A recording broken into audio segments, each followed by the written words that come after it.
Utashangaa mwanamke huyu ana mkono mmoja uliotengenezwa kwa dhahabu. Siku moja wakati akikata mti msituni, mti ulimwangukia kwenye mkono wake. Mumeo alijaribu sana kuondoa lakini alishindwa. Akaamua kumkata mkono wake kwa shoka ili kuokoa maisha yake. Baada ile jambo kupita, alikuwa akijiangalia kwenye kioo na kujisikia vibaya pindi akitazama mkono wake ukiwa haupo. Basi mumeo akaamua kumtengenezea mkono wa bandia, lakini alitaka kuutengeneza kwa dhahabu. Kwa hiyo baada ya siku chache kweli akafanikiwa kutengeneza mkono huo wa dhahabu. Lakini kwa sababu ya mkono huo wa dhahabu, mkono wake mwingine na mwili ulianza kupata shida hadi kupelekea bidada kufariki kabisa. Lakini kabla ya kufa alimwomba mmeo amwahidi kuwa atauzika mkono wa dhahabu pamoja naye. Basi mmeo akakubali ahadi hiyo ya kuwa atamzika na mkono wake wa dhahabu. Baada ya miaka michache kupita, mwamba aligeuka kuwa maskini wa mlo mmoja kwa siku. Hivyo alihitaji pesa ili aishi. Hivyo akaamua kwenda kufukua kaburi la mkewe ili kuchukua mkono wa dhahabu. Ila wakati anafukua, macho ya mkewe alifunguka na kumtazama, lakini mwamba hakujali hilo kabisa, akapotezea. Akaupeleka nyumbani mkono ule. Hapo ndipo alifanya makosa kwa kuvunja ahadi aliyomwahidi mkewe. Baadaye usiku mzima mkewe unakuja kuchukua mkono wake wa dhahabu. Mwamba akashikwa na uoga huku akiogopa kurudisha mkono ule, lakini mara ghafla mkewe akamvamia na kumuua kabisa.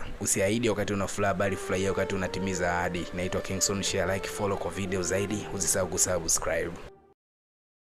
Utashangaa mwanamke huyu ana mkono mmoja uliotengenezwa kwa dhahabu. Siku moja wakati akikata mti msituni, mti ulimwangukia kwenye mkono wake. Mumeo alijaribu sana kuondoa lakini alishindwa. Akaamua kumkata mkono wake kwa shoka ili kuokoa maisha yake. Baada ile jambo kupita, alikuwa akijiangalia kwenye kioo na kujisikia vibaya pindi akitazama mkono wake ukiwa haupo. Basi mmeo akaamua kumtengenezea mkono wa bandia, lakini alitaka kuutengeneza kwa dhahabu. Kwa hiyo baada ya siku chache kweli akafanikiwa kutengeneza mkono huo wa dhahabu. Lakini kwa sababu ya mkono huo wa dhahabu, mkono wake mwingine na mwili ulianza kupata shida hadi kupelekea bidada kufariki kabisa. Lakini kabla ya kufa alimwomba mmeo amwahidi kuwa atauzika mkono wa dhahabu pamoja naye. Basi mmeo akakubali ahadi hiyo ya kuwa atamzika na mkono wake wa dhahabu. Baada ya miaka michache kupita, mwamba aligeuka kuwa maskini wa mlo mmoja kwa siku. Hivyo alihitaji pesa ili aishi. Hivyo akaamua kwenda kufukua kaburi la mkewe ili kuchukua mkono wa dhahabu. Ila wakati anafukua, macho ya mkewe alifunguka na kumtazama, lakini mwamba hakujali hilo kabisa, akapotezea. Akaupeleka nyumbani mkono ule. Hapo ndipo alifanya makosa kwa kuvunja ahadi aliyomwahidi mkewe. Baadaye usiku mzima mkewe unakuja kuchukua mkono wake wa dhahabu. Mwamba akashikwa na uoga huku akiogopa kurudisha mkono ule, lakini mara ghafla mkewe akamvamia na kumuua kabisa. Usiahidi wakati una furaha, bali furahia wakati unatimiza ahadi. Naitwa Kingson, share, like, follow kwa video zaidi. Usisahau kusubscribe.